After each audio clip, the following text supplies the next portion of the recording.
Hello! Hey, good evening. Happy Monday, everybody. Welcome to Altar of the Brew and a little brewing session here tonight. We're working on one of the new commanders that's coming out in March of the Machines, coming to us soon here. What are we, like a couple weeks out from the release date? I think it's in April, right? Right, yeah, it's the second week in April, second Friday in April. So one of the previewed cards from that set is this, we got all those pairings. So we picked the new Grixis pairing of Goro-Goro and Satoru. Yeah. So we got the Goblin guy and we got the Ninja guy doing Goblin Ninja stuff, combining kind of both the effects of their cards just like the rest of them are doing. So we've got a Grixis for a 3/4 Goblin Human. That's no sense at all. That's not a thing. It doesn't make sense. Two races doesn't make any sense. Whenever one or more creatures you control that enter the battlefield this turn deal combat damage to a player, create a 5/5 red dragon spirit creature token with flying. And then 1 and a red, creatures you control gain haste until end of turn. So this is great because every turn you could generate up to 3 dragons by hitting each of your opponents. I like dragons. And then 3 5/5 dragons off of a bunch of likely 1 or 2 cost creatures is pretty powerful. So what Steve and I are going to try to do, and we're going to try to keep this more reasonable in the casual environment, not play all the very expensive cards, but just play cards that are solid, that are good to have in your collection, that are also fun to play. This deck seems like it'll be a real blast, and I'm super excited to build it up with you and maybe even try it out. Yeah, this sounds great. I struggle trying to put a Grixis deck together because I don't want to play just like good cards. That's what Grixis always feels like when I play casually Grixis. Yeah. So this seems like a really cool kind of strategy that we can define this really unique commander with. So I think what we kind of settled on for kind of an overall strategy is this. We want to play low to the ground, evasive creatures. We want some of them to inherently have haste. We want to play some haste enablers. And then we want to basically make combat a really terrible decision for our opponents where no matter what, we're kind of getting through and we're going to create these dragons. And the dragons are going to kind of be our major win condition in this deck. Yeah, just attacking in the air. In addition to all the damage that our single creatures will deal. One of the complicated parts of Goro-Goro and Satoru is that it says that the creatures that entered the battlefield this turn have to deal combat damage. So another part of the strategy that Steve and I are looking at is returning creatures back to our hand so that we can redeploy them, rehaste them. One of the places I think we should start is all the baller enchantments this deck gets to play, like all the hasters and all the coastal piracies. Yeah. Just as a way to get us kind of going. We're going to need card velocity. Yeah, because we're going to be playing a bunch of dinky creatures that on a, compared to other single cards in other people's decks are going to be very weak, but they're synergy based. So I'm going to start off with the haste here because we want to be able to make sure that the creatures can attack the turn they come into play. Now, while Fervor's up there, huh? Now, while Goro-Goro and Satoru does have an activated ability, you don't want to have to pay that every time. So we're going to go ahead and just put in the very common Hammer of Perforos and Fervor, which give your creatures haste. Hammer, one of my favorites, just because it allows you to turn your lands into creatures if you have to. People will never use that ability but me, but I really love it. One of the problems about Hammer of Perforos is it is an enchantment and an artifact, so anything can blow it up. But it is a very it does create a token that will enter the battlefield this turn. So yes, turning a land into a 3/3 and a 5/5 dragon is much better. Yeah. So get your board swept. You play Goro-Goro. You activate your hammer, attack with the golem, make a 5/5. Bang! You're back in the game with 11 power over 3 creatures just by activating this thing for 1 land. So sure, totally seems reasonable to me. Any other haste enablers that you can remember? You want to play? You wanted to play Anger in the graveyard or no? I didn't have it in my list. Okay. But I mean, we could definitely put Anger in here if you want. I don't think we have a real good way to get it in there outside of attacking with it and hoping it dies, which never happens in Commander. No. I'll definitely throw it in the considering here though, because it's definitely a card you might want to play if you deal with a more graveyard-centric version of Goro-Goro and Satoru. Yep. We call this GGNS. GGNS. That's what I'm gonna call it. Move to considering here. Or I'll just say our commander. Oh yes, the commander here. Yeah. The other option that I had discussed with Steve is, while the Goro-Goro and Satoru does have an activated ability for 2 mana, good old-fashioned Goro-Goro has a 1-mana ability that gives your team haste.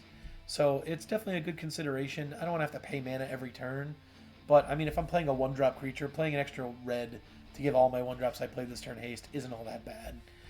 It is a huge flavor fail to have both Goro-Goro and Goro-Goro flying around with Satoru and then just hanging out on the ground. Yeah, I'm not, It's not the flavor's not good there. It also has a secondary activated ability for 5 mana that you can create another dragon if you attacked with a creature with a modified creature. We're not expecting to modify our creatures, so I don't think it's that good, but just wanted to talk about it. I thought I moved it. Oh, there it goes. Now, I want to put in all of these, because these are some of the best cards in the deck. You're going to be talking about your Coastal Piracy variants, which is going to be, Coastal Piracy, Reconnaissance Mission, and Thassa's Biden of Thassa. Yeah. So Reconnaissance Mission just unbelievably better than Coastal Piracy. Still don't get why this card is so expensive even after a reprint, but cycles for 2, 4 mana. Whenever a creature you control deals combat damage to a player, draw a card. We're playing 3 of these in here so that we can really get that velocity going. Biden of Thassa. Yeah, messed up. Let's think of Thassa's Oracle. Been in CDH land all week. Other cool thing is Biden has this new artwork. Oh, I haven't seen that one yet. Which is pretty sweet. It's actually got Thassa holding it with the seaweed. I really dig it. Okay. This also has a really neat secondary ability that I don't ever really see many people use, but you can pay 1 and a blue and tap it to make creatures your opponents control attack this turn. So if they do play like a good blocker and they get to untap with it, you should be like, well, attack me with it. It's fine. I have a bunch of 5/5 dragons that can block. Sure. And you can trade your dragon tokens away for their board. It's a really good way of kind of wrathing an opponent if you need to. That changes fervor to a black boner while you get the next card thought up here. I think we talked about this being a decent sneak attack deck too, but I don't know if that kind of plays into the budget range we're looking to do right now. Probably not. Yeah, I mean, it is a great card. It's a very powerful card that lets you evade counter magic, and I really like sneak attack when you're playing big things. But when I'm paying a red mana to put out something that costs 1 or 2 mana with haste, doesn't seem as good. No. So definitely worth considering if you want to play some bigger, more evasive creatures. Definitely a sweet card to add to your deck. Alrighty.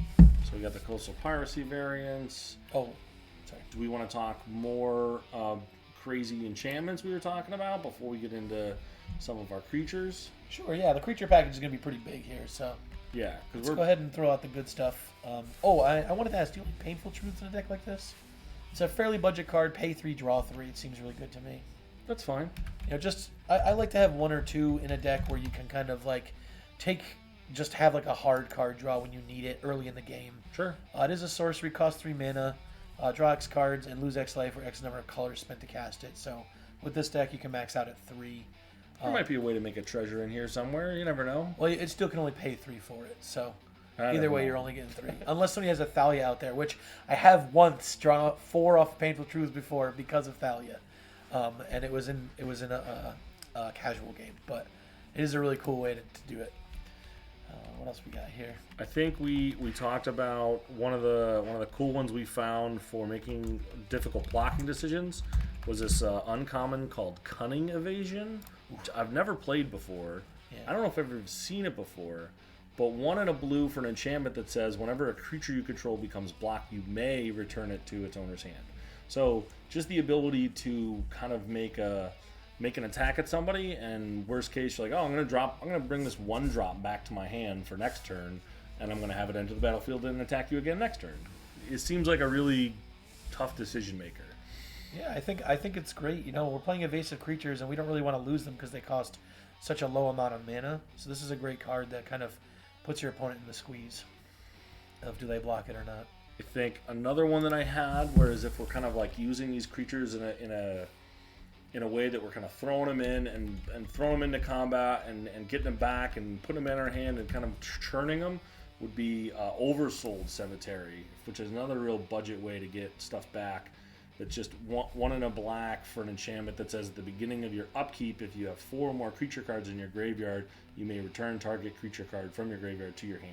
I gotta put this in Zephyrus, man. This card is awesome. Yeah. So I just think it's this great engine for like, if we're just gonna be having these 1-drop, 2-drop creatures and just putting them out there, and we're gonna lose some of them, getting them back like that. It's just a good engine piece. It's pretty sweet. And in Grixis colors, I mean, they're harder to get creatures back from the graveyard usually outside of black. Blue and red don't get too many things back from the graveyard outside of instant sorceries. So leaning into it with a creature deck seems great.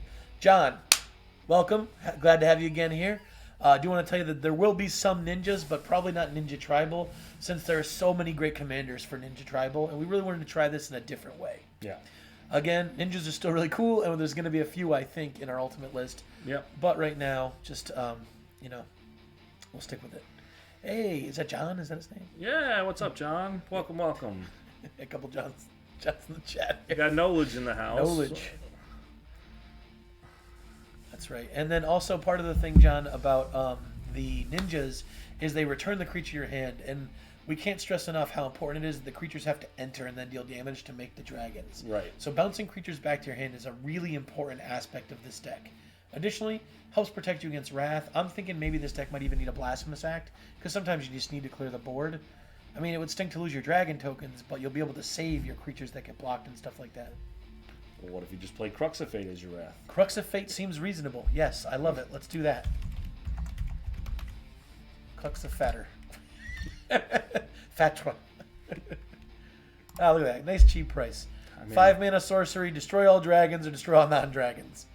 Totally reasonable that you can return your creatures to your hand. I have a really fun, sweet tech for returning creatures to your hand, but I don't know what you think about it. It can be used offensively or defensively. It's Aetherize. So it seems like this is really unintuitive to return all attacking creatures to their owner's hand. You can use this defensively to stop an Alpha Strike, right? You can stop like, oh hey, they hoofed me. Well, put them all back in your hand. Good game. Or in combat, after damage, there's still a little space before you move to your second main phase, so you could easily Aetherize your creatures back to your hand and just have your dragons. That's pretty clever. So it seemed pretty neat to me to consider this. I did not think about Aetherizing myself. I would never. No one ever would. But you know me, my favorite thing is using cards in obscure ways. And this is one of the ones that I play in a lot of decks. Actually, John at F&M this week had actually suggested Washout, I believe, or maybe it wasn't John, might have been somebody else. But I'll put it in the considering board. I don't think that ultimately we want to play it, but Washout. Well, that's 2 words, but it's a sorcery for 3 and a blue. Return all permanents of the color of your choice to their owner's hands. And the only reason this stinks for us is because Goro-Goro and Satoru is all 3 colors, so we'll have to bounce it back if we bounce any of our other creatures. Gotcha. You can use it defensively. I have blown some mega green players out with this card because I love green too. I've done that. I've been blown out. But if you can find the way to build your deck, or maybe you're trying to protect Goro-Goro because you know Wrath is coming or whatever, it's a fine card to consider. I think I had another one that maybe not playing this deck, but I thought was kind of interesting in the enchantment realm, was No Rest for the Wicked. I don't know if I know this one. I had never seen this one before. I was looking for all these ways to get stuff back. So this is a kind of a wacky one. An enchantment? Yeah. 1 and a black. Sacrifice it. Return to your hand all creature cards that were put in your graveyard from play this turn. I mean, it's all right. Yeah, it's pretty good. I mean, it definitely kind of puts your opponents in the squeeze of like, damn, do I play this Wrath now because they'll just get all his creatures back and attack me again? It would also get you Goro-Goro on a Wrath too, so you put that back in your hand instead of having to pay commander tax. I dig it. It's interesting. I don't know if it makes a home in the final cut, but it was something I found in my dig. I also found this other enchantment, which was Sunken Hope. Again, don't know this one. This must be kind of an oddball. Hey, 20 cents. I love it. Dig deep dives in the Scryfall for this one. Sunken Hope. 3 blue enchantment. Beginning of each player's upkeep, that player returns a creature they control to their hand. Oh, this one you sent me. Yeah. I like this card. I know it's kind of heavy costed, but our creatures and stuff are going to be kind of inexpensive to cast. So yeah, I dig this.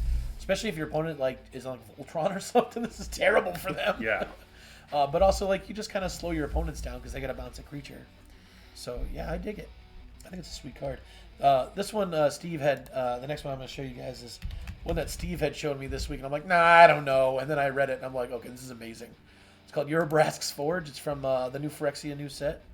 So it's an artifact for 2 and a red. At the beginning of your combat on your turn, put an oil counter on it. Then create an X1 with or X1 red Phyrexian horror creature token. These creature types with trample and haste for X number oil counters on it. And you sack the token at the beginning of next end step. But this fulfills what Goro-Goro wants. It gives you an evasive creature because it has trample and haste, so it'll get to attack that turn. If it connects, you get a dragon with Goro-Goro out because the creature entered the battlefield this turn. And who's going to blow this up because it just generates a single thing every turn? You know, like it seems so innocuous, but ultimately will just get bigger and bigger until somebody either has to deal with it or just gets swept up in like an artifact wrath. Right, like what a cruddy thing to use removal on in the early turns when this thing's out there. But it's just gonna. I think it's just gonna do the thing you want to do. Yeah. The first one that you put out there, you're like, whatever, attack the person that has no creatures, you know, or send it at somebody who's got X1s. Who cares if they block it? So I think I had a couple more kind of non-creature cards that I think we probably want to talk about. Sure. So erratic portal was another one I had as a bounce your own stuff effect. Erratic, yep. 4 cost, and then 1 and tap to return target creature to its owner's hand unless the controller pays 1. So in this case, you're doing it to yourself, fine, but it's also a great defensive piece. Yeah, go ahead and tap out. I dare you. Right. You know? Seems totally fine. And then there's another version of this with a colored cost, which is Portal of Sanctuary. Sorry, I thought you were which doing I totally didn't see until now. Which is an M20 uncommon for 1 tap, return target creature you control to you and each aura attached to it to their owner's hand. Activate only during your turn. So it's a little more restrictive, but it's 1 mana less than the casting cost on Erratic Portal. It is a blue, but it's a similar effect. I think it's a great card. These might not all make our final cut, but I just want to point them all out because I think they're really good synergies for the deck. Crystal Shard, another very reasonable one. It's very much the same thing. It's like a mix of Erratic Portal and the Portal Sanctuary. It's 3-mana artifact. You can pay 3 and tap it, or a blue and tap it to bounce a creature to its owner's hand unless they pay 1. So it's very similar, nice cheap mana cost, very easy to cast in that it costs 3 colorless. Yep. Similar to Erratic Portal. So, like these cards, don't know if we need 3 of them, but they're totally reasonable to consider. Oh, by the way, when we put the lands together and the ramp, ramp was just basic, just your talismans, your signets, Soul Ring, Felwar Stone, Arcane Signet. We did throw a Chromatic Lantern here because it's gotten pretty cheap, and it turns all your lands into 3-color lands that you need, and it taps for 1 when you play it, which is sweet because we're going to have a lot of 1-drop creatures in here among all the colors. The other thing is the land base is also fairly inexpensive, more budget style, more casual. You know, instead of playing Triomes and Shocks and Fetches, Crumbling Necropolis, some check lands. There are some commander lands in here like Morphic Pool, Luxury Suite, as they have been a little cheaper with the reprints and stuff. Yep, some of our cheaper fetches, Evolving Wilds, Terramorphic Expanse, the new Maestro's Theater. Yeah, they just go get you whatever color you need the most. Really good to play on turn 1 as well if you don't have anything else to do. And then I think I had one more kind of in this similar vein. Sure. That's a creature though. Was Grazilax, which I'm a big fan of. It's gotta be. This is one of your big buddies, huh? Yeah. Z, I think. Yeah. Grazilax, Ithalid Scholar for 38 whopping cents is Coastal Piracy on a card, but it's only 1 creature, so you can draw 3 cards when you get through, or if they block the creature, you can return it to your hand. So it's just another way of protecting your creatures, another way of getting creatures back in your hand, a way to draw cards. This card is amazing. And Steve made the best altar for this card I've ever seen. Yep. It's Zoidberg. It's Zoidberg. So, another reason I love it even more. I can never see this card and not see... Yes. This is so silly. By the way, my favorite Futurama episode is the one where Fry gets the billions of dollars. It's so darn funny. So yeah. So is that kind of everything you had? And we just want to go like 37 creatures here? I think we need maybe a couple pieces. You want to put a couple pieces of removal in here? Yeah, I think you play your obvious ones like Chaos Warp, because it's Just kind of handles anything when it generates here. Chaos Warp, 3 mana instant. You know, shuffle a permanent into its owner's library, and then they reveal a top card. And then if it's a permanent, they put it on the battlefield. What else you want? You know, I'm a big fan of like the 2 mana black spells. You know, like Go for the Throat, or the one that's 2 mana instant, kill something, you know, take 2 life or whatever. Infernal Grasp. Yeah, I think that's it. I don't know if you like stuff like that. Like single creature removal doesn't feel as necessary. It's up to $2.16 now. Yeah, I mean, it's a good card. So it's definitely something you can consider if you want to play like lots of removal. I like having a couple of like just hard removal spells as opposed to ones that you have to like jump through hoops. Like I don't want to have to pay life with Vendetta, or I don't want to be like, oh, I can't hit this artifact creature with Go for the Throat. It's one of the more limiting ones, even though it does that. I really like alternate price in Commander. There's a lot of monocolored creatures that people play, so that's one I would definitely consider. What's Baleful Mastery at price-wise right now? It is at $2, so that seems pretty reasonable. You know, it's a Baleful Mastery, 4 mana instant. You can pay 2 mana for it instead. If you do pay 2 mana, an opponent draws a card, exiles a creature or planeswalker. Totally legit card, totally reasonable to play. I'm fine with this. Do you want? There's an MDFC that destroys a creature too, if you want to play that. Pongify and Rapid, yes, those are definitely our favorites for the 1 mana stuff. I think that would probably round out everything we need. Yeah, Pongify. I think I like Pongify Rapid more than I like Baleful. I think you and I Pongify and Rapid Knowledge's entire deck out of existence. That's why he knows him so well. When we played together. Just to let you in on a little secret here, Knowledge, we were trying to make sure that Alan could win an incredible game with Atali on his birthday. Yeah, we wanted him to have like an amazing game. That's why the choices. Yes. We were definitively trying to make sure that Alan could just go absolutely mayhem with Atali, and he did. And it was spectacular. He seemed like he loves that deck so much, and he was having just like couldn't get it off the ground time. He looked really disappointed. So we were like, all right. I don't think Steve, we didn't even discuss it. No. I was just like, all right, I'm going to do whatever I can to ensure that this thing attacks. And Steve was like, I'm going to do anything I can to ensure this thing attacks. So he kept blowing up ear stuff, unfortunately. What was that? It was Nekuzar. Poor Nekuzar. Also, Alan went off the chains. It was awesome. Let's see here. So, I mean, we can get into creatures now. We're looking at about 33. That seems perfect. You know? Well, 34 because we have Grazilax, 35 with Goro-Goro.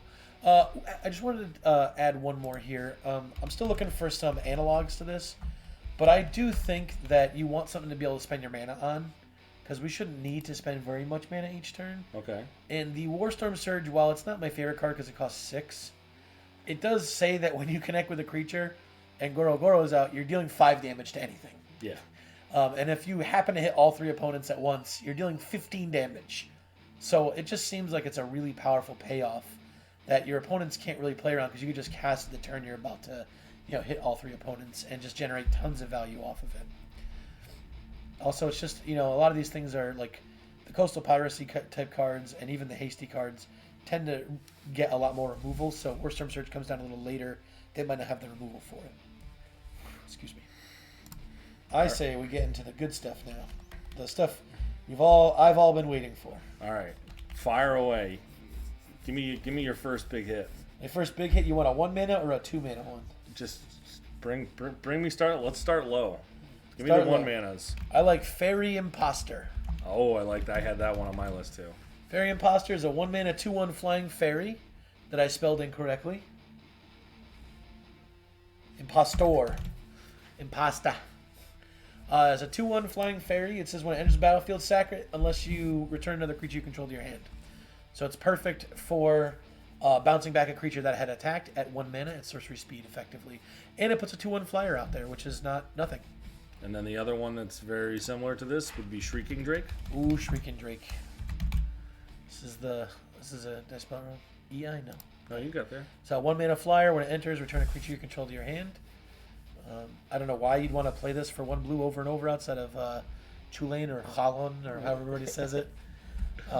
Yeah, John, we did put anger in this. That's John, right? You Yeah. just know? Yeah. We put the anger in the considering, because we found that it's going to be hard for us to get it into the bin with this particular brew. Yeah, we're not playing like looting effects. I love it in a looting deck, something where we have that kind of effect we already want. But yeah, I think we could probably sneak some other effects in there too. Oh, what's the? I'll look at my other favorite one. Let me find my other one. The black blue one.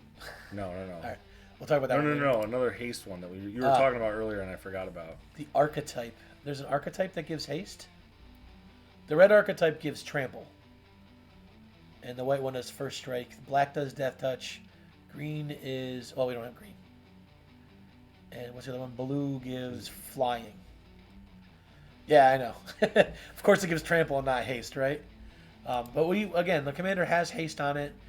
We do have fervor. We've got the hammer of Perforos, and then some of the creatures that we're actually choosing do have evasion on them as well. This is the other haste enabler that I enjoy because I like saying the name a lot. Tuk Rubblefort. Yeah, Tuk Rubblefort. This is a great card. Super budget. I actually think that no one ever bothers this card. It just gets swept up in Wraths. Defender with reach, so that's pretty good. Creatures you control have haste, so I'm actually cool with leaving this in there. I think it's a sweet card. Because you were saying you wanted one more. Yeah. Oh, Urabrask. Urabrask gives them all haste and their opponent's creatures enter tapped. Absolutely. 100%. I definitely think Urabrask belongs in the deck for sure. Yeah, great option there. Didn't even think of that. This is why we have our lovely Community Brewing. Yeah. Urabrask hidden 5-mana 4/4 creatures have haste that you control. Creatures your opponents control enter tapped. Very powerful. That's everything we want. I love it. So I had put this Artificer's Assistant in here. It's a pretty innocuous 1/1 flying bird, but it says whenever you cast a historic spell, scry 1. We have a bunch of artifacts and a commander. I don't know if it's worth it, but it's definitely one of the better 1-mana 1/1 flyers, like a flying man type card. Right. Because it actually does something throughout the game. Versus just cloud pirates or literal flying men, right? Like, I think the other synergistic one that we both had on our list was Cavern Harpy.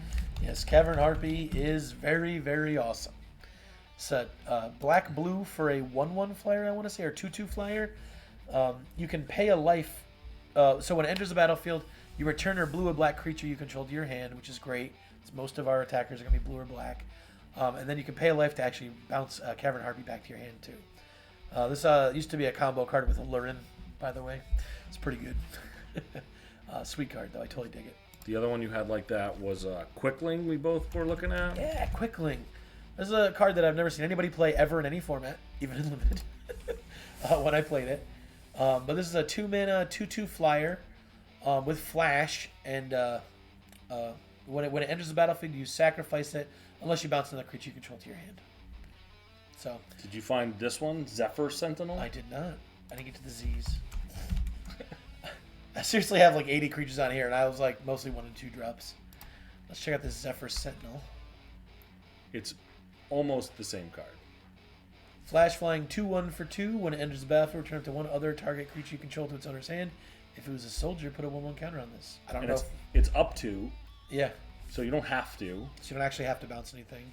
Which is a nice upside. But the fact that these both have flash and can protect you, like, oh, somebody's going to point a removal spell at your Goro-Goro. Well, hey, instead of paying that 2 commander attacks next turn and having to actually recast Goro-Goro again, just Quickling it back to your hand, or Zephyr Sentinel back to your hand, and then you just recast it for the 3 mana. Sure. And now you got the flyer already out there to be evasive. I think that's sweet. I don't know how you feel about this, but it's a card that I absolutely love as far as flying is considered. And in this deck, it seems like it can actually be quite the threat. So Cloudfin Raptor is a 1 blue 0/1 flying, but it has Evolve. And why is this not coming up? It's thinking. Okay.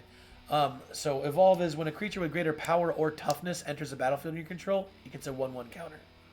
So the reason that's really good is because it actually continues becoming a threat the more dragons you make, ultimately up to like a 5/6. So that's, you make a few dragons, all of a sudden this thing's starting to churn. And you're basically always going to cast a creature with 1 power at least. Yeah. So it totally seems reasonable to play in the deck. It's a flyer. It's also a bird mutant, which is kind of funny. If you like weird creature types.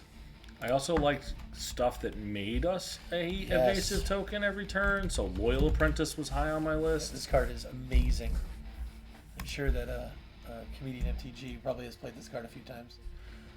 Yes. So if you're not familiar with one of Timna's favorite sidekicks, it's the Loyal Apprentice to give you a 1/1 colorless Thopter every combat when you got your commander. So it does what we want. Something entered the battlefield. It's evasive. It's hasty.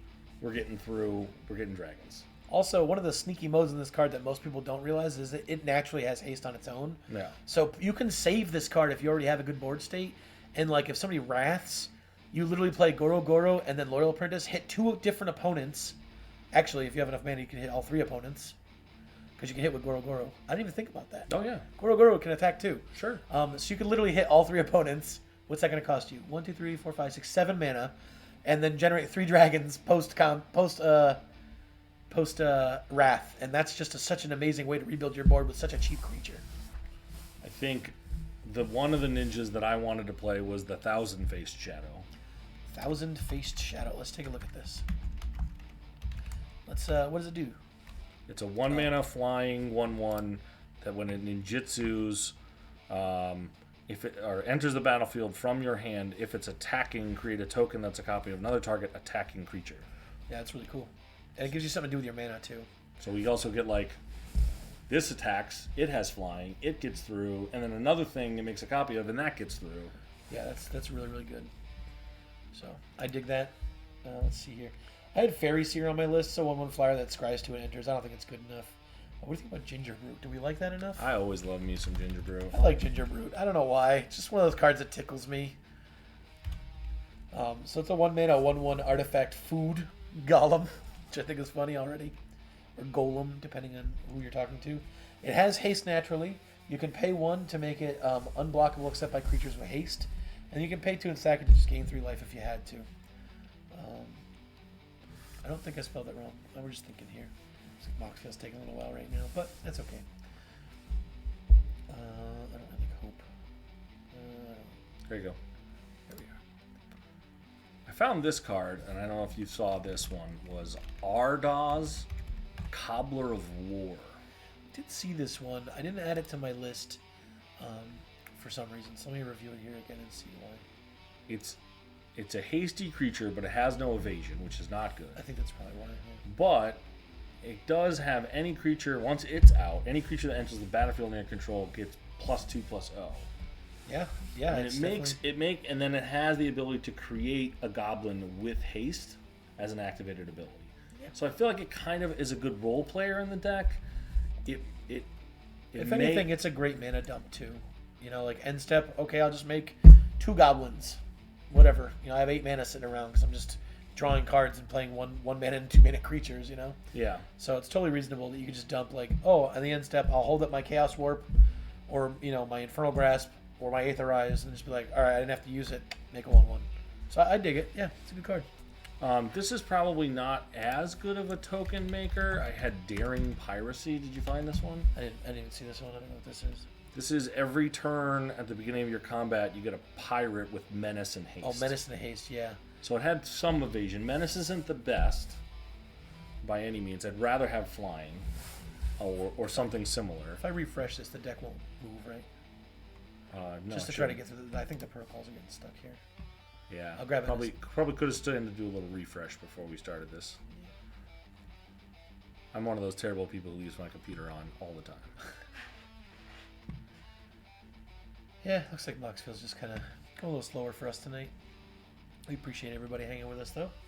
I have Network Disruptor on my list. It's another 1 mana 1/1 flyer, but when it enters, it taps a permanent. Okay, I'm into that one. I like that one a lot. It's fine as like a combat trick to get you in, and it's really easy to bounce back with the ninjutsu creatures. But let's go ahead and take a look at the Daring Piracy here first.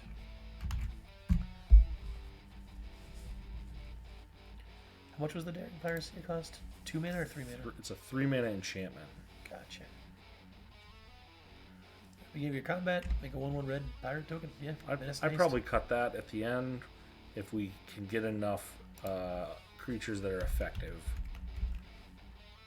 Oh, what about Gut? Yeah, Gut's a pretty neat card, John. Are we focusing on ETBs and bouncing from battlefield? More focus on bouncing from battlefield. The ETBs, the ones that we get, are great like the ones that can be good or useful. But realistically, want as many cheap creatures that are reasonable to play. We basically want one in your opener for sure, so that you can constantly keep bouncing it back and redeploying it for Goro-Goro and Satoru here. But this is what I had, just a 1/1 flyer that enters a battlefield, tap a permanent, which can just free up one of your ground attackers or something like that. Can get Goro-Goro and Satoru in if maybe. Did you want to play the just straight up unblockable ones like Tormented Soul? I think they do have a good place in the deck, and I do think that they're totally reasonable to play. Gut, I believe you sacrifice an artifact or creature when you attack. He's 3 mana. He makes a 4/1 skeleton with menace. I don't know if I want to sacrifice too many creatures, and really dislike this artwork on it. But it is a very neat card that could easily make evasive attackers. 4/1. I played this deck, and those 4/1s they do get in because menace is, especially because it's a 4/1. You really don't want to throw 2 good creatures in front of it because usually you'll kill one or both of them. We'll totally leave it in there for now, though. Good suggestion. Let's see here. What else? Oh, Phoenix Chick. Yeah, Phoenix definitely Chick. had Phoenix Nice Chick new on my Phoenix list. Chick from Dominaria, I think it was, right? There's a 1 mana 1/1 flyer with haste, and it can't block, as if I cared. It has some more text on it, but it's not relevant. Yes, it is. It says If whenever you attack with 3 or more creatures, you pay 2, and he comes to the battlefield tapped and attacking. That's another trigger. It's another dragon for 2 mana. 5 mana dragon for 2 mana. That seems. It's fine, yes. If you're attacking with 3 or more creatures, you're not going to get an extra dragon because you're just not. You're going to be attacking 3 people, right? What if one of them is a crappy attack that you're going to lose? All right.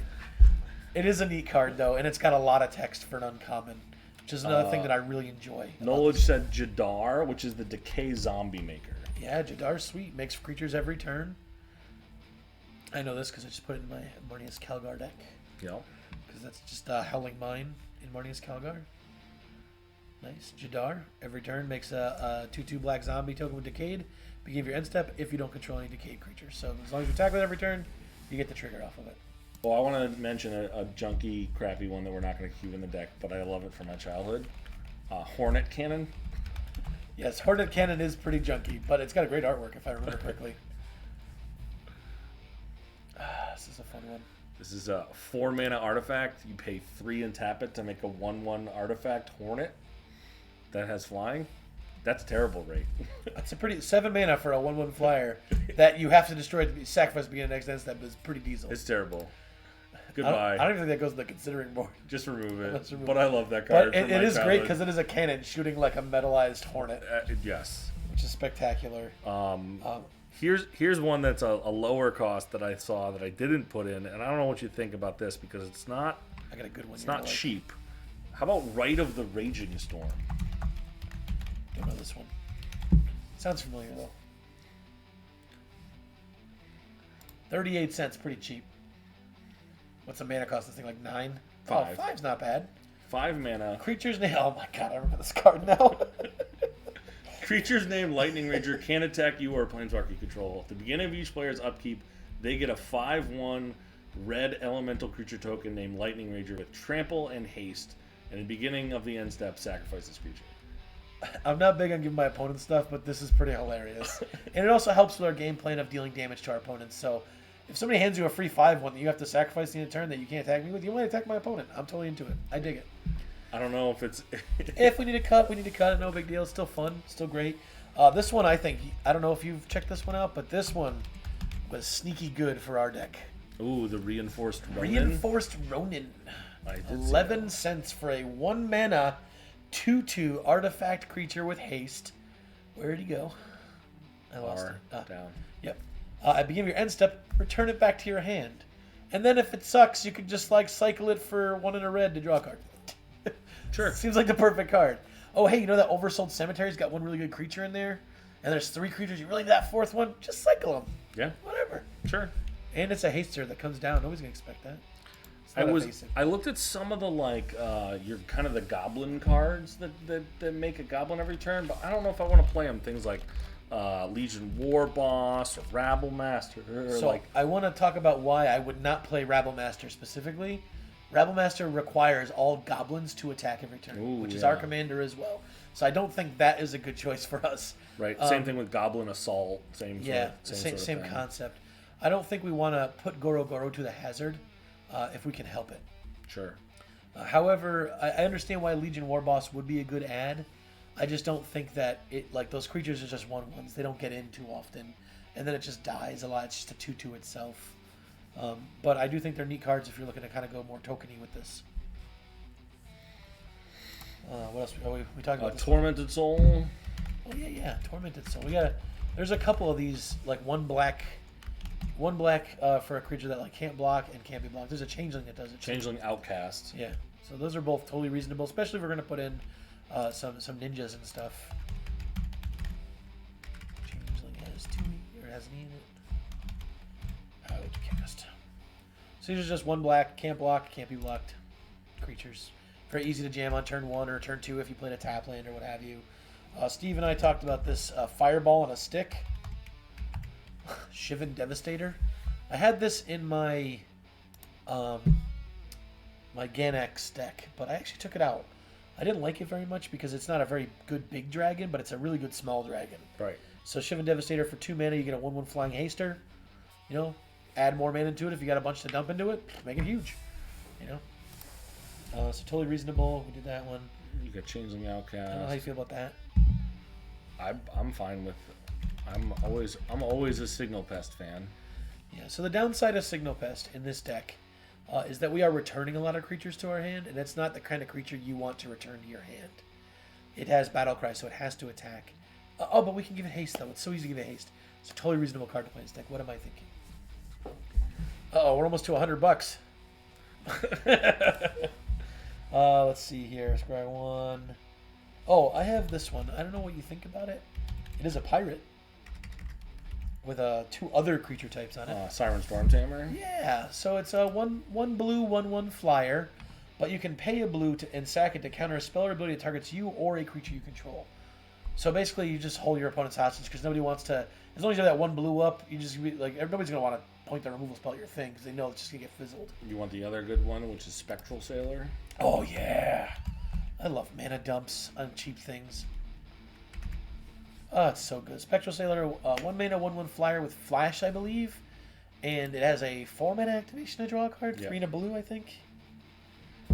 Great card. It was uncommon, and it's a pirate. It's a cool artwork too, isn't it? Yeah. Yeah. What a neat card. Do you want to play Slitherblade? Do we like this? Should we talk about? We're 6 away. Do you want to maybe talk about some of the like the payoffs for returning creatures and stuff, like ninjas and what have you? I like Baleful Strix too, because it draws a card.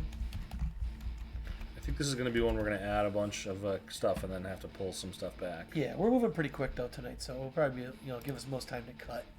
We're just playing a lot of evasive, mostly flying and/or unblockable creatures. Do we put the unblockable?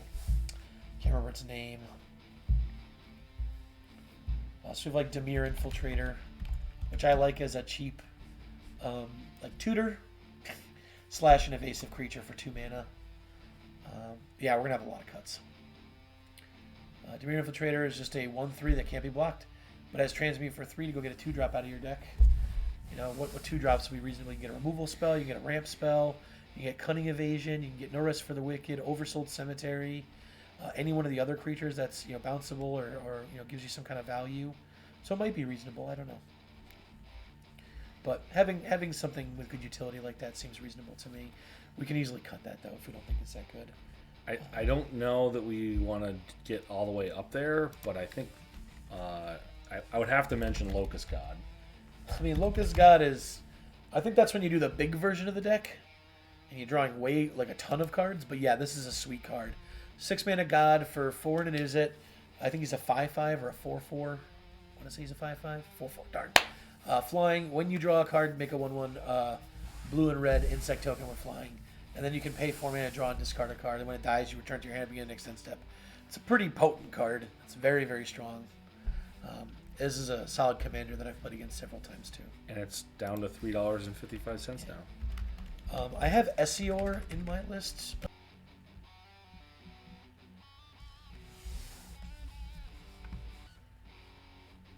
At least the mouse is responsive now. All right, we're back. All right, we're back, everybody. Sorry about that. Part 2 of Goro-Goro and Satoru. We're having some streaming issues. We restarted here. Hopefully you can hear us and see us just fine now. Just a few more cards to add to this deck, I think, before we start making some cuts. Yeah. I wasn't sure what you thought about it, but I have a couple ninjas I've been considering. This first one is not typing in. Looks like we're just having some slow ski problems with the old internet tonight. Dokuchi Silencer. What are you? It's a Dokuchi. A Taguchi? Watch out for Dokuchi. It's a ninjutsu creature that ninjutsus for 1 and a black. When it deals combat damage to a player, you can discard a creature card. If you do, destroy a creature or planeswalker that player controls. So we're going to be returning a lot of creatures to our hand. We're going to have a lot of like fodder junky creatures that we're probably going to draw off of the piracies and stuff like that. Might be reasonable to play. Easy enough to cut if we don't want it, though. How about you? I think we should be looking to go with some of those 2-mana hasty evasive creatures. Alright, so like lightning. Like have it all. Stormkin. The only difficulty with some of the 2-mana ones is that they are prohibitive mana costs within a budget mana base. Like this is blue and red, where it could be a 1 in a blue or 1 in a red. But Gotcha. I think they're fine. It's a great card. There's what? Storm Chaser Mage too. Storm Chaser Mage. Here it looks like we're picking up some steam again here. Storm Chaser Mage is a 2-mana, 1/3 flyer. It's got prowess, but it's also flying and haste. Again, 3 keywords for an uncommon is so good. You know?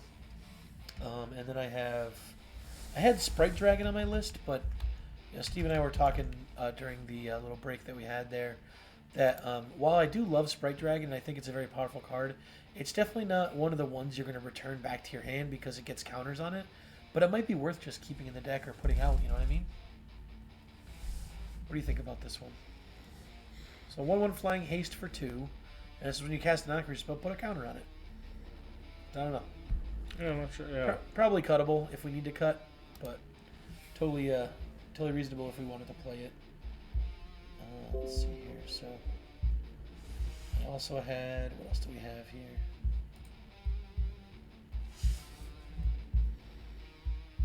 I discussed all that stuff. This one's not a flyer, but I think that it's definitely worth talking about. It's Professional Facebreaker. Yeah. This card is a 3-mana 2/3 with Menace. One of the neat things about this is whenever 1 or more creatures you control deal combat damage to a player, similar to the keyword, the wording of our commander, create a treasure token. So you can create up to 3 treasure tokens a turn if you have 3 opponents. Also, sack a treasure to exile top card of your library, and you can play it this turn.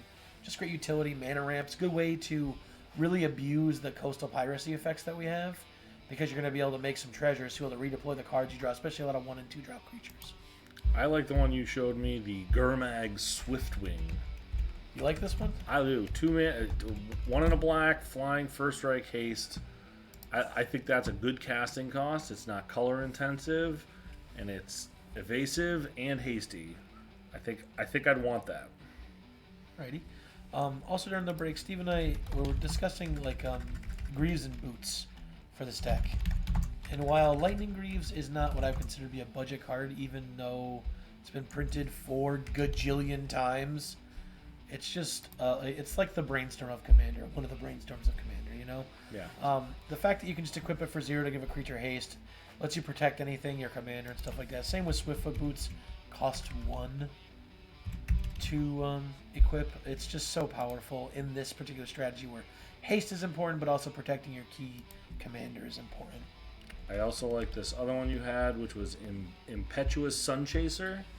Oh, you like this one? I do, because it's You really like these 2-mana ones. I do. I like that it has built-in haste. Yeah, not having to pay for the haste or have to have one of the enchantments out. I want this so much more than I want, like, Dimir Infiltrator. Alrighty. I buy that. Well, I don't buy that particular one. I like it more than some of these other things we have, but I like the Demir Infiltrator just because it tutors. But I could easily see cutting the Infiltrator. Right. It's not a Like not a problem. like that flying and haste, like that's and a non-color intensive casting cost, right? The one color pip makes very, a big difference. very easy, yeah. And we'll go through this at the end, and we'll figure out all the proper cuts that we need to make.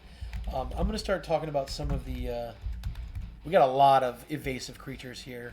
I want to put a few ninjutsu creatures in, though, because I think these add a lot of value. While this isn't a dedicated ninja deck, I think having a few ninjas in it is really powerful. Their effect is really powerful in a game. This is Walker of the Secret Ways, a 3 mana, but you're not going to pay that. You're going to just ninjutsu it for 2, 1 in a blue. When it deals combat damage to a player, you can look at their hand, but that's not really all the strength of it. The strength of it is you can pay 2 mana to return a ninja you control to its owner's hand. You play that ability only during your turn. I don't think this makes the final cut for me, but it's definitely one worth discussing. What about Olivia's Bloodsworn? Let's take a look. Still looking at evasive creatures here. This is a 1 in a black. No, never mind. You have to pay to give it haste. Oh, never mind. We don't want to pay to give haste. We're We not. do that with our commander. Forget that. Out of the thing. It said haste. I overzealous there. So I have this ingenious infiltrator, similar to the Demir Infiltrator, but it does ninjutsu for the same cost. So where is it here? Ingenious Infiltrator. It's a 4 mana 2/3 or ninjutsus for blue-black. When a ninja you control deals combat damage to a player, draw a card. So this is actually quite strong because it's a ninja itself, so it's always going to draw when it hits. But then if we play any other ninjas, it will give us additional benefit for those. Okay. I also have Moon Snare Specialist. It's a ninjutsu for 3, and it says when it enters the battlefield, you just unsummon a creature. Don't know if it's good enough, but it's definitely worth talking about, at least thinking, as it does help us benefit to bounce our things, but could also just bounce one of their things that would be threatening you the following turn. So it's an effect I like. It is 3 mana to ninjutsu out, which is a little bit more, but I think the effect is really powerful to basically get like a ninja in, bounce my creature back to my hand to redeploy, and then I get another unsummon on top of that. Okay. Seemed like a really strong concept. Ooh, I just thought of something. Do you think this deck needs a Reliquary Tower? And maybe a Thought Vessel? Because we're probably going to be drawing a lot of cards, but also returning cards back to our hand. We don't have to, like, discard those. That seems very reasonable. Yeah. How about instead of playing the Chromatic Lantern, we'll play the 3 mana one that gives you unlimited hand size. Sure. Yeah, I think, because, like, the way I'm thinking about it is, like, we want to be able to redeploy those things, but if we have to keep discarding them, then it's kind of, losing the value on it. So we'll do our land cuts at the end too, just to get down to the 35, because that's where we might even be at 34. Do we want any like anti getting wrath off the table protection, or we just don't really care? I don't know if we have the opportunity to care with how many hoops we already have to jump through, of getting a creature out, attacking with that turn, hitting it with that turn, and then returning it back to our hand to try to get more value with it. Okay. I don't know. It might be considerable to try to like do some wrath prevention, but I mean these colors aren't even the best for it. White and green usually the best at preventing it. Well, just straight up counter spells. I mean you can probably play 1 or 2 in the deck for value, but I think we have a very proactive strategy that doesn't really want to hold up a bunch of mana. All right. Do you think there's anything else we're missing, or you want to start cutting it down? I have a couple more that I want to add if that's okay. Okay. I'm just trying to think of the name of that artifact. It's a decanter, some kind of decanter. Of endless waters. Yeah. Come on, decanter. Hop in there. We want you.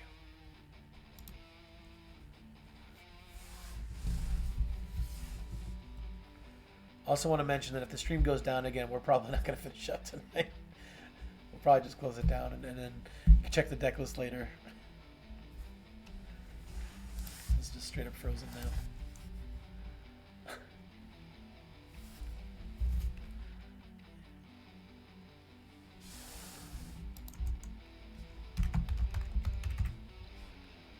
Did I spell decanter wrong? Oh. We'll see. So, decanter of endless water. There's another ninja deep hours when it When it deals combat damage to a player, you draw a card. It's a 2-mana ninja. Helps you bounce creature back. Seems fine to me.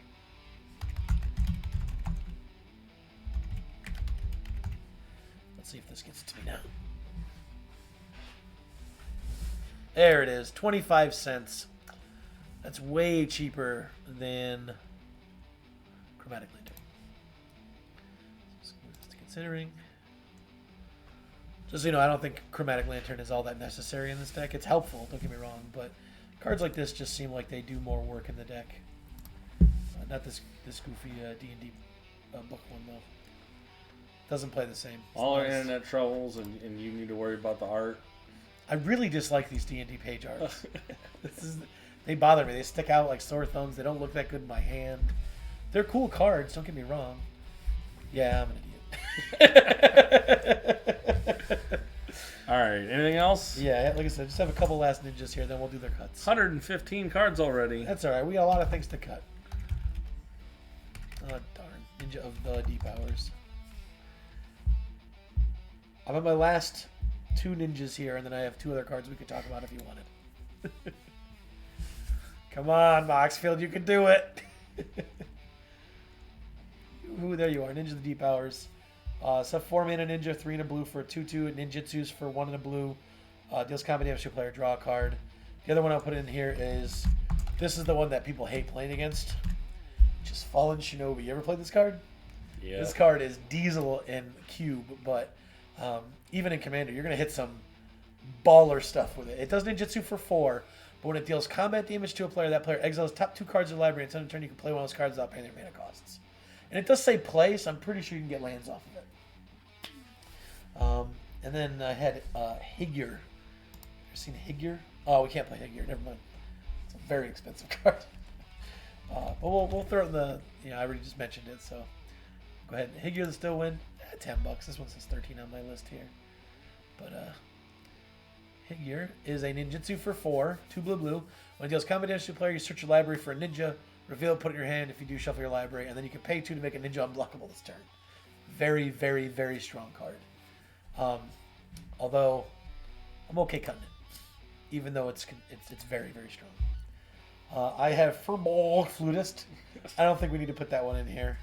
And then I have the other this El Terrell Survivors. It's a 4-mana trample myriad creature, where the creatures that are attacking get XO equal to the number of lands the defending player controls. So that's a neat one, but I don't think we need it. I think we're ready to start doing some cuts here.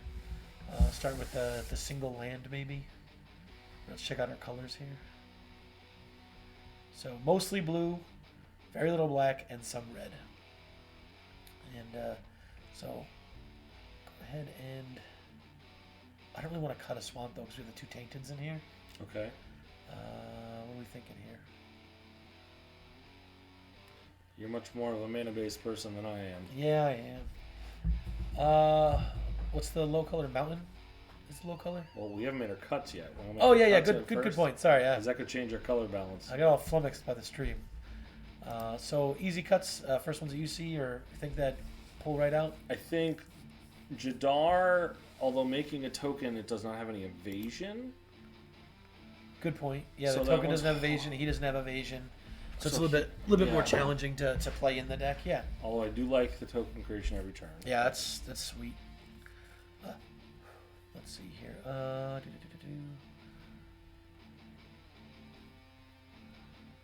Gut is.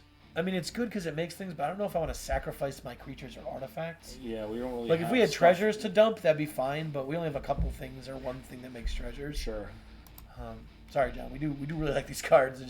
They don't seem to exactly fit the specific build that we're working on here. Let's see. This Diabolist. Can we maybe change our sort here to be by CMC? Sure, yeah. Sort by. No, we can't. Mana value. Yeah. Let's see here. So I think that's going to help me make just creature decisions. Sure. I said animal decisions. I'm actually okay cutting Gingerbrew as much as I like it. The fact that you have to pay 1 every turn to make it unblockable kind of stinks. Okay. And we need cuts somewhere. We already have 13 one-drop creatures there. We have 41 creatures, yeah. Yeah. So I think that's well, it's not inherently an easy cut. It's easy to move back to the deck if you think it's needed. If you're like, we need one more one-drop. Totally seems reasonable. Let's see here. Which one's this? Oh, that one's really good, yeah. Ardaz making a goblins. We don't need that. Okay. So you don't really need our attackers to be that entered to be bigger. We just need them to be evasive. Yeah, and if we do keep this Warstorm Surge, we're going to be dealing a lot of damage every turn. So let's see here.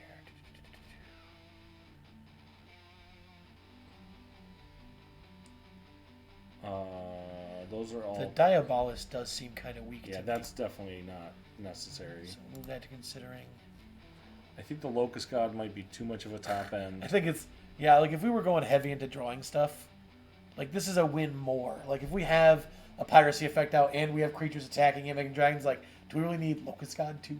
Well, it's just that the tokens are evasive and you get them because you draw a card every turn on your upkeep. Exactly. So you're guaranteed to get one. And it is a mana dump too. All right, so we need 10 more. Why don't we examine the other things too here? We definitely said we had too many of the bounce our own stuff effects. We wanted to cut down on one. Do you want to cut the erratic portal? Do you want to cut the portal of sanctuary? Let's see here. So this is 4 mana up front, which is a lot more. I like the portal of sanctuary being only 3 mana. We want to dump the erratic portal? Yeah, let's dump the erratic portal. I mean, it can be used defensively, but it's like it's just a higher cost version of what we're already doing. And we have some ninjas to bounce things. We have creatures that bounce themselves. We have Grazilax. I think we have lots of ways to return creatures back. I don't think we need the no rest for the wicked. I like that less than the oversold cemetery effect. Yeah, the oversold cemetery is really solid. So why don't we put that one in the considering board? I'm just gonna dump a land so we can kind of keep on point with the mana right now. Just we wanted. I wanted 35 for this. So this way it kind of keeps our total, where we need it to be. Right of the Raging Storm seems like a pretty easy cut, as cool as it is. Yeah. 5 mana to get that effect. You also give it to all your opponents before you get one. It's another thing to consider about that, is that you have to wait a whole cycle to get them. Let's see here.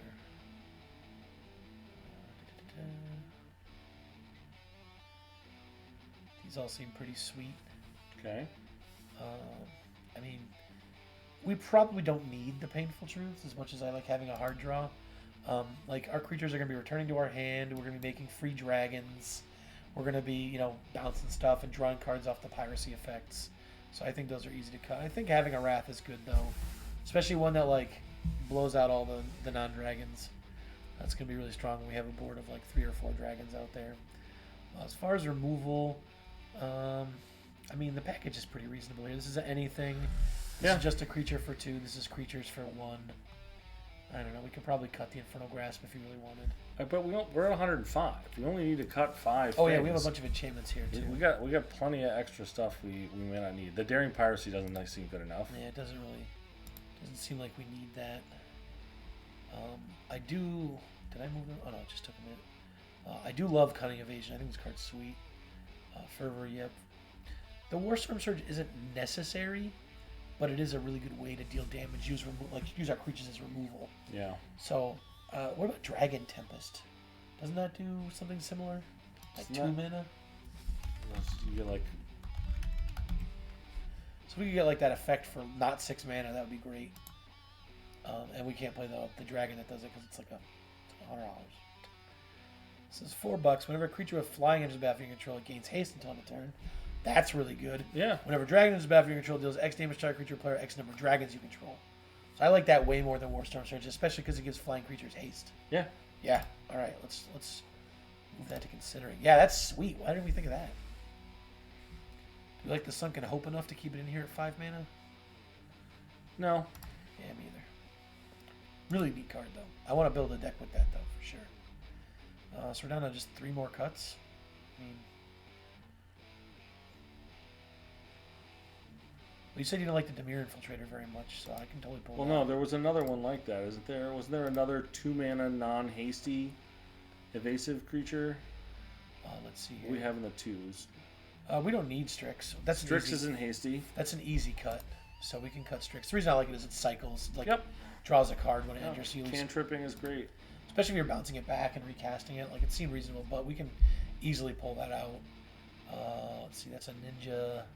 SDR is pretty neat in this deck. Invisible Stalker does not inherently have haste. That's an easy cut for me. Sure. So we're going to move that to considering.